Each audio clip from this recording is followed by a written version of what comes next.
Magician నుంచెల్లే మీరు ఇవి stories రాసేవారు అప్పట్లో, లేకుంటే మెజిషియన్? రెండు సైమల్టేనియస్గా నేను జర్నలిస్ట్గా పనిచేస్తూ ఈనాడులో పనిచేసినప్పుడు. అయితే నేను 1964 నుంచి నేను మిమిక్రీ చేసేవాడిని. ఏంటంటే ఇప్పుడు జబర్దస్త్ సుధీర్ గారు కూడా ఉన్నారు, ఆయన కూడా మెజిషియన్ అని విన్నాను. సుడిగాలి సుధీర్ మాతో పాటు నేను ప్రోగ్రామ్స్ మొదలెట్టినప్పుడు చిన్న కుర్రాడు.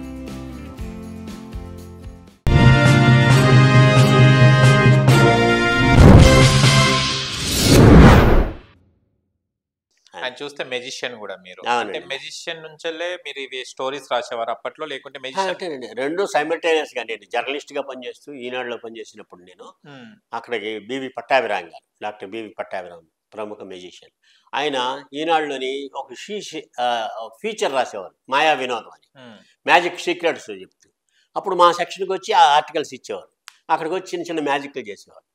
దాంతోనే ఆయన చేసిన మ్యాజిక్లు నాకు ఇంట్రెస్ట్ కలిగి చిన్న చిన్న గుర్తుపెట్టుకునేవాడు. అయితే నేను 1964 నుంచి నేను మిమిక్రీ చేసేవాడిని. Mimicry third class third form అంటే 8వ తరగతి చదివినప్పటి నుంచి మిమిక్రీ చేసేవాడిని. నేను మిమిక్రీ చేస్తానని తెలిసి ఆ పట్టాభిరామ్ గారు నన్ను ఆయన మ్యాజిక్ షో ముందు నాతో మిమిక్రీ చేయించేవాడు. ఆయనతో పాటు అసిస్టెంట్గా వెళ్ళి అది చూసి నాకు మ్యాజిక్ వచ్చేసింది. ఆ తర్వాత మ్యాజిక్ చేయడం మానేటాను. ఆ తర్వాత కొంతకాలానికి మైమో మ్యాజిక్ అని ఒకటి చేశాను. అంటే మాట్లాడకుండా, అంతకుముందు అందరూ మాట్లాడుతూ చేసేవాళ్ళు. ఒకసారి మలక్పేటలో డఫండమ్ స్కూల్లో ప్రోగ్రామ్ చేయాల్సి వచ్చి అక్కడికి మాట్లాడుతూ చేస్తే వాళ్ళకి అర్థం కాదు, వినపడదు కదా, అందుకని మైమ్లో చేశాను. అది క్లిక్ అయింది. దాంతో మైమో మ్యాజిక్ అని dance, magic, music, drama, mime, ఇవన్నీ 5 రకాల కళలు కలిపి మైమో మ్యాజిక్ అని చేస్తున్నాను. ఇప్పుడు మొత్తం భారతదేశం అంతటా కాకుండా విదేశాల్లో కూడా కలిపి 7000 ప్రోగ్రామ్స్ చేశాను. ట్రెండ్ సెట్టర్గా మ్యాజిక్ రంగంలో నాకు మంచి గుర్తింపు. ఓకే, మీ గురువు ఎవరు? మీకన్నా ముందు ఎవరు? పట్టాభి గారు. ఆయన మంచి మోటివేటర్, మాస్టర్ స్టోరీ మోటివేటర్ అనమాట ఆయన. Okay, personality. తర్వాత మీరే మీరే గుర్తున్నాను. ఇంకా తర్వాత చాలా మంది వచ్చారు. నేను చిన్న పిల్లవాడు కథ రాసినా చదువుతా, చిన్నపిల్లవాడు కథ చెప్పినా చదువుతా, చిన్నపిల్లవాడు మ్యాజిక్ చేసినా చూస్తా. వాళ్ళ నుంచి ఏదో నేర్చుకోవచ్చు మనం. ప్రతి వాళ్ళు నాకు గురువులేనండి నిజం చెప్పాలంటే. అయితే ఇన్స్పిరేషన్ మాత్రం మ్యాజిక్లో పట్టాభిరామ్ గారు, అలాగే స్టోరీస్లోని నాకు బుడ్డిగ సుబ్రాయన్ గారు అని చెప్పేసి బుక్ ప్రొడక్షన్ వాటిలోని ఆయన గురువు వెలగా వెంకటప్పయ్య గారు, ఇలా చాలా మంది ఉన్నారు. అప్పట్లో మీరు మెజిషియన్ కదా, ఎట్లా చేసేవారు? స్టేజెస్కి ఎలా వెళ్ళేవారు? అంటే ఇప్పుడంటే ఫోన్స్ ఉన్నాయి, కాంటాక్ట్స్ ఉన్నాయి కదా, అప్పుడు మ్యాజిక్ షోస్కి వెళ్ళాలంటే ఎలా వెళ్ళేవారు? అప్పుడు వాళ్ళు కాంటాక్ట్ చేసేవారు. ఒక ప్రోగ్రామ్ దగ్గరికి వెళ్తే 10 మంది నా విజిటింగ్ కార్డులు తీసుకునేవాళ్ళు. ఓకే, తీసుకొని నచ్చేది. అందుకనే వాళ్ళు ఫోన్ చేసి, ల్యాండ్లైన్కి ఫోన్ చేసి పిలిచేవారు, వెళ్ళేవాడిని. బర్త్డే పార్టీస్, మ్యారేజ్ రిసెప్షన్స్, అలాగే కార్పొరేట్ ఈవెంట్స్, ఏదైనా సరే వెళ్ళి చేయడం. కానీ మ్యాజిక్ లో కొంతమంది మాయమైపోతుంటారు, ఏదో ఇట్లా బాడీ సగం అయిపోతుంటారు. సర్కార్ లాంటి వాళ్ళు. అవి మ్యాజిక్ లో 3 రకాలు ఉన్నాయండి. ఓకే, క్లోజప్ మ్యాజిక్, చిన్న చిన్న మ్యాజిక్ ఐటమ్స్, కాయిన్స్ సృష్టించడం అయ్యండి క్లోజప్ మ్యాజిక్ అంటారు. కంజ్యూరింగ్ మ్యాజిక్ అంటారు, స్టేజ్ మీద నాలాంటి వాళ్ళు చేసేవన్నమాట చిన్న చిన్న ఐటమ్స్.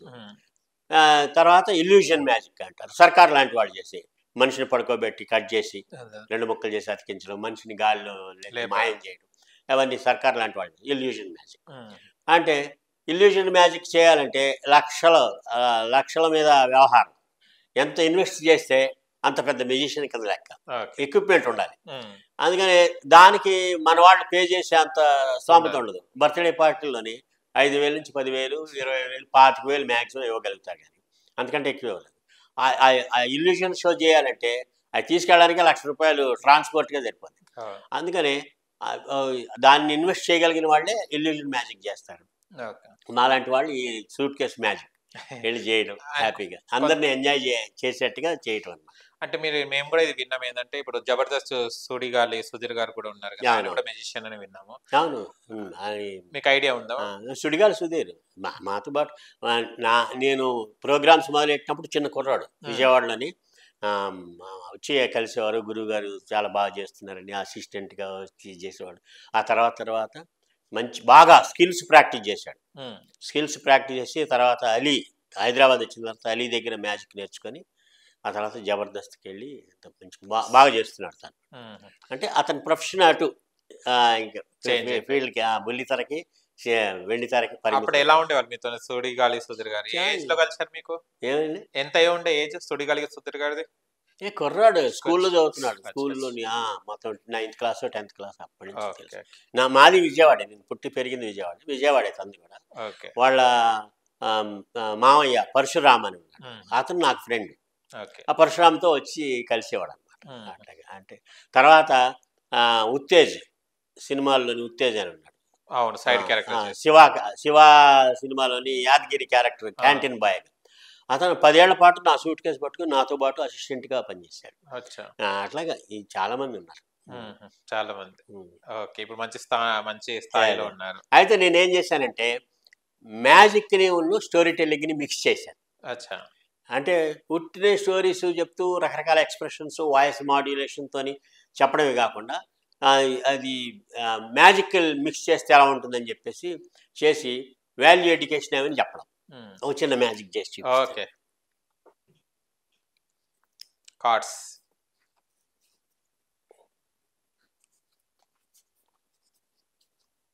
దగ్గర 3 కార్డ్స్ ఉన్నాయి, 4 కార్డ్స్. ఏం మ్యాజిక్ సార్ ఇది? అది పిల్లలకి మంచి అలవాట్లు ఉండాలి అని చెప్పే మ్యాజిక్ అండి ఇది. 1 2 3 4 నా దగ్గర 4 ప్లేయింగ్ కార్డ్స్ ఉన్నాయి, white cards. Total white? Okay, total white ఉన్నాయి. అంటే దీన్ని ఎలాంటి బ్యాడ్ హ్యాబిట్ లేని పాలలాగా స్వచ్ఛంగా ఉన్న 4 స్నేహితులు. అయితే వీళ్ళలోకి ఒకసారి ఒక బ్యాడ్ హ్యాబిట్ ఉన్నవాడు వచ్చి చేరాడు. చేరితే అయితే వీళ్ళ నుంచి ఈ 4 నుంచి ఒకటి ఏం చేశాడంటే, నాకు ఎలాంటి చెడ్డ అలవాటు లేదు, వీడితో స్నేహం చేస్తే ఆ చెడ్డ అలవాటు నాకు కూడా వస్తుంది, వీడితో స్నేహం వద్దు బాబు వద్దని దూరంగా వెళ్ళిపోయాడు. ఈ ఒక్క బ్యాడ్ హ్యాబిట్ ఉన్న వాడితో మిగతా వాళ్ళు కలిసి తిరుగుతూ ఉన్నారు. మనకి 6 నెలలు వాడితో కూడితే వీడే వాడు అవుతాడని ఒక సామెత ఉంది మనకి.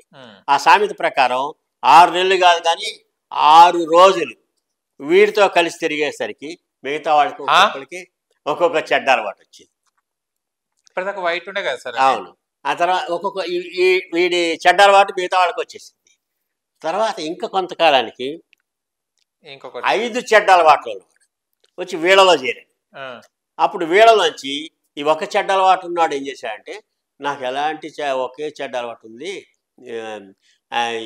వీడితో స్నేహం చేస్తే 5 చెడ్డ అలవాట్లు వస్తే ఇప్పటికే నన్ను పక్కింటి వాళ్ళు ఎదురింటి వాళ్ళు తిడుతున్నారు, క్లాసులు టీచర్స్ తిడుతున్నారు, వద్దు బాబు వీడితో స్నేహం చేస్తే నా జీవితం పాడైపోతుందని వెళ్ళిపోయాడు.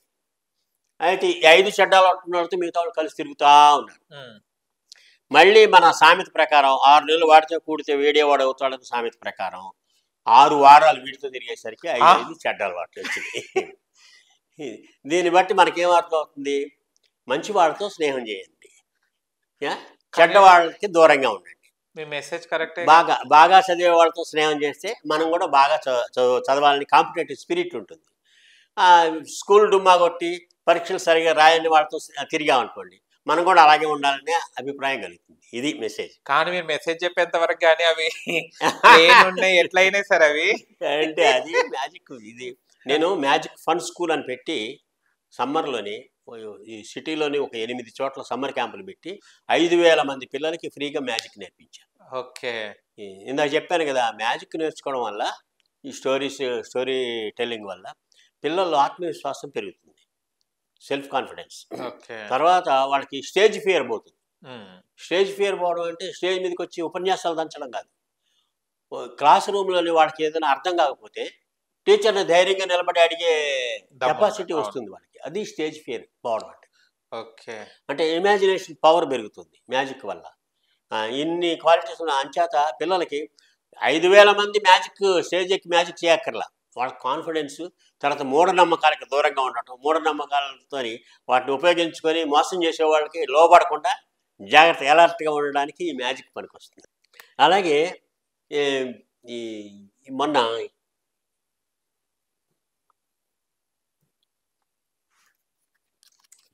షాక్, అది అగ్గిపెట్టే కదా మనకి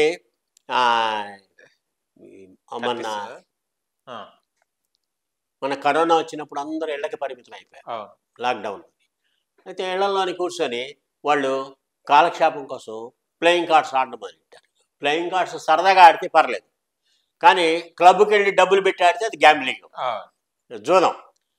జూద ప్రక్రియ ఉండటం వల్లే పాండవులు అడవులు పట్టుకుపోయారు, నలమహారాజు అడవులు పారయ్యారు. అంచేత అలాంటి జూద ప్రక్రియ చెడ్డాల వాటిని మనం కాల్చిపారేయాలి. ఇది చూడండి, నా దగ్గర ప్లేయింగ్ కార్డు, జాగ్రత్త చూడండి. 1 2 3 4 5 6 అంటే అగ్గిపెట్టాయి. అలాగా ఈ అగ్గిపెట్టతోనే ఆ చెడ్డాల వాటిని కాల్చేస్తే మనం చెడ్డాల వాటికి దూరంగా ఉంటాం. ఇది అదండి సంగతి. ఇలా మ్యాజిక్ తోనే మీరు మెసేజ్ ఇస్తున్నారు, ప్లస్ మ్యాజిక్ మరి అంతే కదండి. మ్యాజిక్ ఎంటర్టైన్మెంట్కే కాదు, ఒక మంచి మెసేజ్ ఇవ్వచ్చు, వాళ్ళని ఆలోచింపు చేయొచ్చు. ఈ పిల్లలకే కాదండి, పెద్దవాళ్ళకి కూడా ఒక మెసేజ్. ఒకసారి కరీంనగర్లోని ఒక డాక్టర్స్ కాన్ఫరెన్స్ జరిగింది. దానికి నన్ను గెస్ట్గా పిలిచారు. 10 మంది డాక్టర్లు 10 డిసీజెస్ గురించి చెప్పారు. చివరిలో నన్ను మాట్లాడమన్నారు. ఏమంటే నేను డాక్టర్ని కాదు, స్పెషలిస్ట్ని కాదు, అందుకనే నేను ఏమి స్పీచ్ ఇవ్వలేను. మీరందరూ స్పీచెస్ విన్న తర్వాత రకరకాల జబ్బుల గురించి తెలుసుకున్నాను, దానికి సంబంధించి ఒక మ్యాజిక్ చేస్తాను. సరే చేయండి అన్నారు. నా దగ్గర ఒక రెడ్ రోప్ ఉంది. ఈ రెడ్ రోప్ ఏంటంటే ఆరోగ్యవంతుడైన బ్లడ్ సర్క్యులేషన్ బాగా ఉన్న మనిషి. ఈ రోజుల్లో 50 ఏళ్ళు దాటితే ఎవరైనా డాక్టర్ దగ్గరికి వెళ్తే రకరకాల టెస్టులు చేసి కామన్గా వచ్చి 2 జబ్బులు చెప్తారు. ఏంటంటే అవి బీపీ, షుగర్. ఇతను కూడా డాక్టర్ దగ్గరికి వెళ్తే రకరకాల టెస్టులు చేశారు. చేసిన తర్వాత ఆ డాక్టర్ అన్నాడు, రిపోర్ట్స్ చూసి మీకు 2 జబ్బులు ఉన్నాయండి, బీపీ ఉంది, షుగర్ ఉంది అన్నాడు. ఎలాగ డాక్టర్ గారు అని మందులు రాసి ఇచ్చాడు. రోజు పొద్దున్నే పరగడుపున ఒక టాబ్లెట్ వేసుకోండి అన్నాడు. వేసుకుంటే తగ్గుద్దా డాక్టర్ గారు అన్నాడు. తగ్గడం పక్కన పెట్టండి, కంట్రోల్ అవుద్ది అన్నాడు. చెప్పిన డాక్టర్ పోతాడు, కానీ వీడు జీవితాంతం టాబ్లెట్లు వేసుకుంటూనే ఉండాలి. అందుకని బీపీ షుగర్ ఉన్న వాళ్ళు ఆ టాబ్లెట్లు వేసుకొని సంవత్సరాల తరబడి వాడికి ఎంతకాలం ఈ టాబ్లెట్లు వేసుకోవాలని ఒక టెన్షన్ బయలుదేరు. ఈ బీపీ షుగర్ ఉన్నాడు, ఆ టెన్షన్ ఎలా వస్తుంది, మొలకలాగొచ్చి అలా వస్తుంది. బీపీ షుగర్ ఉన్నాడు ఈ టెన్షన్ పెరిగి పరాకాష్ఠకి వెళ్ళి, అంటే హై పిచ్కి వెళ్ళిపోయిన తర్వాత అలాంటి వాళ్ళకి హార్ట్ అటాక్ కానీ పెరాలసిస్ స్ట్రోక్ కానీ వస్తుంది. బీపీ షుగర్ ఉన్న వాళ్ళకి టెన్షన్ ఉంటుంది, ఆ టెన్షన్ బాగా పెరిగితే హార్ట్ అటాక్ కానీ పెరాలసిస్ స్ట్రోక్ కానీ వస్తుంది. ఈ డాక్టర్ దగ్గరికి వెళ్ళి డాక్టర్ గారు ఏంటి నా పరిస్థితి అని అడిగాడు అనుకోండి, 3 ప్రికాషన్స్ చెప్తాడు doctor. 1 time to time doctor checkup, 2 ఆహార నియమాలు పాటించడం, 3 పాజిటివ్ థింకింగ్. డాక్టర్ చెకప్ చేయించుకుంటున్నాడు, ఫుడ్ కంట్రోల్లోనే ఉంది, ఆయన ఎంతకాలం ఇది అని నెగిటివ్గా ఆలోచిస్తే మనిషి పోతాడు. డాక్టర్ చెకప్ చేయించుకుంటున్నా, మందులు వాడుతున్నా, ఆహార నియమాలు పాటిస్తున్నాను, నాకేంటి భయం అని పాజిటివ్గా ఆలోచిస్తే ఆ మనిషి లైఫ్ లాంగ్ హ్యాపీగా హెల్తీగా ఉంటాడు. ఇది చెబితే వాళ్ళు డాక్టర్లు అందరూ మేము గంటల ధర స్పీచ్ ఇచ్చినా కూడా కమ్యూనికేట్ కాంది 1 నిమిషంలోని మీరు బాగా కమ్యూనికేట్ చేశారండి అని అన్నారు. ఇది మనసులో నాటుకుపోతుంది. ఈ మ్యాజిక్ కానీ స్టోరీ టెల్లింగ్ కానీ అంత ప్రభావం చూపుతాయి మనిషి మీద. అదే అండి సంగతి. కానీ అవేంటి సార్, అవి రోగాలన్నీ ఇట్లా వచ్చినట్టు వచ్చినాయి. అదే అండి, థ్రిల్లింగ్ గా ఉంటుంది, చాలా ఎఫెక్టివ్ గా ఉంటుంది, ఎఫెక్టివ్ గా కమ్యూనికేట్ అవుతుంది. ఫస్ట్ ఏమో 2 ఉన్నాయి, తర్వాత వచ్చేసరికి 4 అయ్యాయి, తర్వాత 3 అయ్యాయి. రియల్లీ గ్రేట్ అండి. మా కళ్ళ ముందు మీరు మ్యాజిక్ నిజంగా చేశారు. ఇది ఇలాంటి ఎన్ని చేస్తుంటారు కదా సార్ డైలీ? ఇంకొకటి చూపెట్టారా ఎప్పటికప్పుడు? సరే,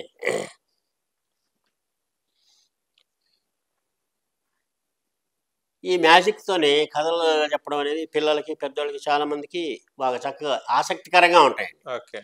నా దగ్గర 3 రోప్స్ ఉన్నాయి. ఒకటి పెద్దది, దానికంటే చిన్నది, ఇంకా చిన్నది. ఇది అయితే నేను ఒక కథలాగా చెప్పుకుందాం. అనగా ఒక రాజు, ఆ రాజుకి 3 కొడుకులు. 3 కొడుకుల్లో ఈ కొడుకు ఏ కొడుకు అండి? పెద్ద కొడుకు. అక్కడే పప్పులో కాలేశారు. వీడు చిన్న కొడుకు పొడుగ్గా ఉన్నాడు, పెద్ద కొడుకు పొట్టిగా ఉన్నాడు, నారాగా. అయితే రెండో వాడు మీడియంగా ఉన్నాడు. అయితే వీళ్ళు రాజమార్గం గుండా అలాగ షికారుగా బయలుదేరినప్పుడు అందరూ వీళ్ళెవరే తాడి చెట్టు అని ఎగతాళి చేస్తున్నారు. వీడిని పొట్టి పొడంకాయ అంటున్నారు. వాళ్ళు చాలా రాజు కొడుకులు కదా, షేమ్ ఫీల్ అయ్యి ఏం చేయాలా అని ఆలోచించి అప్పుడు ఒకటి ఐడియా చెప్పాడు. ఊరి బయట అడవిలోని ఒక సాధువు ఉన్నాడు, ఆయన దగ్గరికి వెళ్ళి ఏమన్నా ఉపాయం చెప్పమని అడుగుదాం అని. ఓకే అని వాళ్ళు గుర్రాలు వేసుకొని అని గుర్రాల మీద ఆ సాధువు దగ్గరికి వెళ్ళి ఆయన తపస్సులో ఉన్నాడు. ఆయన కాళ్ళ వేళబడ్డారు. కాళ్ళ వేళబడేసరికి కాళ్ళ వేళబడ్డం అంటే కాళ్ళ మీద పడి వేళ్ళు లాగారు. వాడు రిలాక్స్ అయ్యాడు చాలా హ్యాపీగా.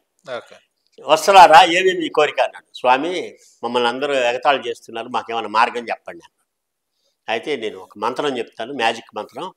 అది ఇంటికి వెళ్ళి మీరు ఒక గదిలోకి వెళ్ళిపోయి తలుపులు వేసేసుకొని కాళ్ళు తల సమానం చేయండి.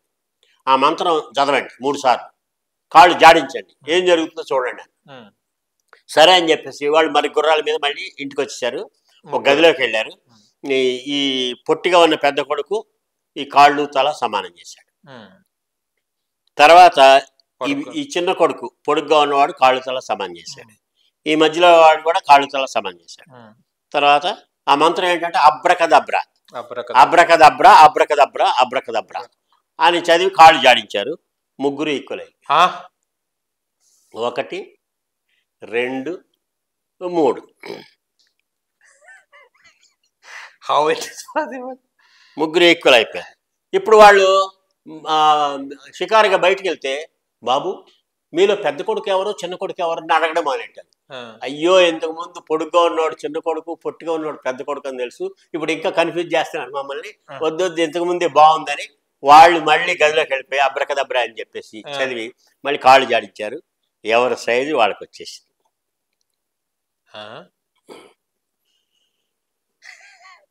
దీన్ని ఎన్ని రకాల మెసేజెస్ అన్నా చెప్పుకోవచ్చు.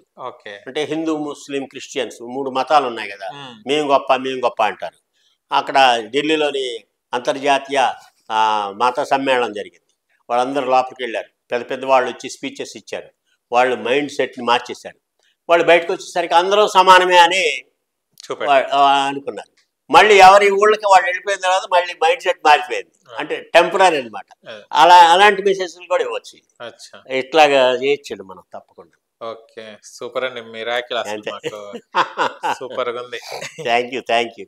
ఓకే, ఇలాంటి మెసేజ్ ఇచ్చుకుంటా మీరు మ్యాజిక్ చూపెట్టడం జరుగుతుంది. అంటే జనాలను అక్కడికే అంటే ఎక్కడ డిస్టర్బ్ కాకుండా మీ వైపే తిప్పుకుంటారు. అంతే, కట్టిపడేయడమే. అంచేత నేను మ్యాజిక్ ని స్టోరీ టెల్లింగ్ తో మ్యాజిక్ ని ముడిపెట్టాను. తర్వాత స్టోరీ టెల్లింగ్ తోని మిమిక్రీని ఇందాక చెప్పాను కదా, పిల్లి కదా, దాంట్లో అంతా మిమిక్రీ ఉంది. ఒక్కసారి మిమిక్రీతో చెప్పండి సార్. ఇందాక చెప్పాను కదా మిమిక్రీ, అది. తర్వాత ఇప్పుడు ఎలక పిల్లి వచ్చి మ్యావ్ అంది, అది కూడా మిమిక్రీలో భాగం. అట్లాగా మిమిక్రీని యాడ్ చేసుకొని చెప్పడం. ఈ స్టోరీ టెల్లింగ్ 4M ల్యాప్టాప్ అనే ఒకటి కార్డు ఉందండి ఈ కార్డ్స్ లోని. 4M ల్యాప్టాప్ అంటే 4 Mలు. అంటే మ్యాజిక్తో కథలు చెప్పొచ్చు, తర్వాత మిమిక్రీతో కథలు చెప్పొచ్చు, మ్యూజిక్తో కథలు చెప్పొచ్చు, ఆ తర్వాత మాస్కులతో కథలు చెప్పొచ్చు. తర్వాత ల్యాప్టాప్లోని L అంటే లాంగ్వేజ్ డెవలప్మెంట్, ఏ అంటే ఆర్ట్స్ అండ్ క్రాఫ్ట్స్, P అంటే పప్పెట్రీతో కథలు చెప్పచ్చు, ల్యాప్టాప్. T అంటే టాయ్స్తో కథలు చెప్పచ్చు, O అంటే ఒరిగామితో కథలు చెప్పచ్చు, P అంటే పాపప్ బుక్స్తో కథలు చెప్పచ్చు. ఎన్ని రకాల ప్రక్రియలు ఈ స్టోరీ టెల్లింగ్కి యాడ్ చేసుకోవడం. అంచేత ఈ కథాకేళి కార్డులు అన్ని రంగాల ప్రొఫెషన్స్ వాళ్ళకి పనికొస్తుంది. ముఖ్యంగా ఈ స్టాండప్ కామెడీ చేసే వాళ్ళకైతే ఈ పంచ్ డైలాగులు, ఈ స్టోరీస్ అవన్నీ గొప్పగా పగలబడి నవ్వించేయచ్చు అనమాట. అలాగే పర్సనాలిటీ డెవలప్మెంట్ ట్రైనర్స్, మోటివేటర్స్ వాళ్ళకి అద్భుతంగా ఉపయోగపడతాయండి. సూపర్ అండి, చాలా విషయాలు తెలుసుకున్నాం. చాలా అంటే సార్, ఇప్పుడు మెజిషియన్ అనేది చాలా వరకు నేర్చుకుంటలేదు. అంటే ఇప్పుడు మీ తరం తర్వాత చాలా మంది జనరేషన్ కంటే అంత డెవలప్మెంట్ లేదని, మెజిషియన్ అంటే ఎందుకని చిన్న చూపు చూస్తుంటారు కొంతమంది. దీనికి ఏమంటారు మీరు? బాగుందండి మ్యాజిక్ ప్రొఫెషన్. మ్యాజిక్, మిమిక్రీ సిటీలోని 100 మంది మ్యూజిషియన్లు ఉన్నారండి. 100 మంది. అలాగే మిమిక్రీ ఆర్టిస్టులు ఉన్నారు. వాళ్ళందరూ రోజు బిజీగా ఉంటున్నారు. ఒకది ఐటీ జాబ్ కంటే కూడా, IAS జాబ్ కంటే కూడా ఎక్కువ సంపాదిస్తున్నారు. రోజు 5,000 నుంచి 10,000 దాకా వస్తుందండి మినిమం. రోజుకి 5,000 మినిమం వేసుకున్నా వాళ్ళు లక్షాధికారులు, కోటీశ్వర్లు అయిపోతారు. మీకు ఏమైనా కమ్యూనిటీ యూనిటీ ఏమైనా ఉంటుందా సార్? ఉందండి. మొన్ననే గుంటూరులో కూడా ఫెస్టివల్ జరిగింది. ఓకే. తర్వాత దాదాపు 300 మంది మ్యూజిషియన్లు వచ్చారు. వాళ్ళకి కాంపిటీషన్స్ అవన్నీ జరుగుతూ ఉంటాయి. వాళ్ళకి ప్రైజులు ఇవ్వడం, అలాగే ఒకళ్ళ నుంచి ఇంకోళ్ళు కొత్త కొత్త ప్రజెంటేషన్ టెక్నిక్స్, కొత్త కొత్త ఐటమ్స్ నేర్చుకుంటూ ఉంటారు. అలాగే ఇక్కడ తెలుగు మ్యూజిషియన్స్ అని ఒక ఆర్గనైజేషన్ ఉంది. మ్యూజిషియన్ అలీ, ప్రదీప్ రంగరేజ్ వాళ్ళు కండక్ట్ చేస్తున్నారు. అలాగే హైదరాబాద్ మ్యూజిషియన్స్ అని ఒక ఆర్గనైజేషన్ ఉంది. తెలంగాణ మ్యాజిక్ అసోసియేషన్ ఉంది. ఇట్లా చాలా ఉన్నాయి. ఎప్పటికప్పుడు కలుస్తూ ఉంటాం మా అందరం కలిసి. ఒక యూనిటీ ఉంది మ్యూజిషియన్స్. ఏ మ్యూజిషియన్ కైనా కూడా మీరు ఒకటి ఆదర్శం కదా, అంటే పెద్ద గురువుగా, పెద్ద మనిషిగా, అంటే నేను నేర్పించకపోయినా మా గురువు గారు అంటుంటారు. అంటే నా మ్యాజిక్ ఒక స్టైల్, అంటే నేను చేసే స్టైల్లో ఇంకెవరు చేయట్లేదండి. అంటే మాట్లాడకుండా చేస్తారు, కానీ మాట్లాడకుండా చేయడం మాత్రమే మ్యాజిక్ కాదు. అంటే కమ్యూనికేషన్ చేయాలి, బాడీ లాంగ్వేజ్ ద్వారా ఎఫెక్టివ్గా కమ్యూనికేట్ చేయాలి. అంటే మైమ్తో మీరు బాగా చేస్తున్నారు, ఇప్పటివరకు 7,000 ప్రదర్శనలు ఇచ్చారు, మీరు మైమ్ ఎక్కడ నేర్చుకున్నారని చాలామంది అడుగుతుంటారు. నేను ఒకటి చెప్తాను, మైమ్ నేను ఎవరి దగ్గర నేర్చుకోవాలి, నా జీవితంలో ఒక భాగం. ఎందుకంటే మైమ్కి ఆది గురువు మా అమ్మ. ఎందుకంటే ఆవిడ బాల్యం నుంచి ఆవిడ చెవుడు. ఆవిడ చిన్నప్పటి నుంచి నేను అమ్మ అనే అవకాశాన్ని మిస్ అయ్యా. అమ్మ అని పిలవాలన్నా, అన్నం పెట్టమని అడగాలన్నా సైగలతో అడిగేవాడిని. అది నాకు బాగా అలవాటైంది. అంచేత మైమ్తో బాగా కమ్యూనికేట్ చేయగలుగుతున్నా. అంటే మాట్లాడుతూ చేసే మాటల్ని మైమ్లో నేను ఎఫెక్టివ్ కమ్యూనికేట్ చేయగలను. అయితే చాలామంది మ్యూజిక్ పెట్టుకొని మాట్లాడకుండా వాళ్ళ దారిని వాళ్ళు చేసుకుంటూ పోతారు. నేనైతే అందరిని ఇన్వాల్వ్ చేసి వాళ్ళతో డ్యాన్సులు చేస్తూ మ్యాజిక్ చేయిస్తాను. అందుకనే నా మ్యాజిక్ అంటే చాలామంది ఇష్టపడతారు. ఓకే, చాలా అసలు లైవ్ లో మ్యాజిక్ చూడడం, షాక్ అవ్వడం జరిగింది సార్. అండ్ మీలాంటి లెజెండరీ మా దగ్గర పర్ఫామ్ చేయడం చాలా గ్రేట్ సార్. అండ్ చాలా విషయాలు, బుక్స్ కూడా ఏదైతే ఉన్నాయో మీరు కార్డ్స్ రాయడం జరిగింది, 100 పుస్తకాలు కూడా రాయడం జరిగింది, అండ్ అవార్డు కూడా రావడం జరిగింది. అంటే 100 నిమిషాలలో 100 కథలు అంటే not a joke. Great sir, and thank you so much sir. And మీరు మా స్టూడియోకి రావడం, మీరు మాకు ఇంటర్వ్యూ ఇవ్వడం చాలా హ్యాపీగా ఫీల్ అవుతున్నాను sir. Thank you so much. నమస్కారం. చూశారు కదా ఫ్రెండ్స్, మీకు కనుక మా వీడియో నచ్చిన లైక్ చేయండి, షేర్ చేయండి, కామెంట్ చేయండి, సబ్స్క్రైబ్ ఛానల్ అక్కడ గంట సింబల్ టంగును కొట్టండి. నేను మీ యాంకర్ పప్పు. Bye bye.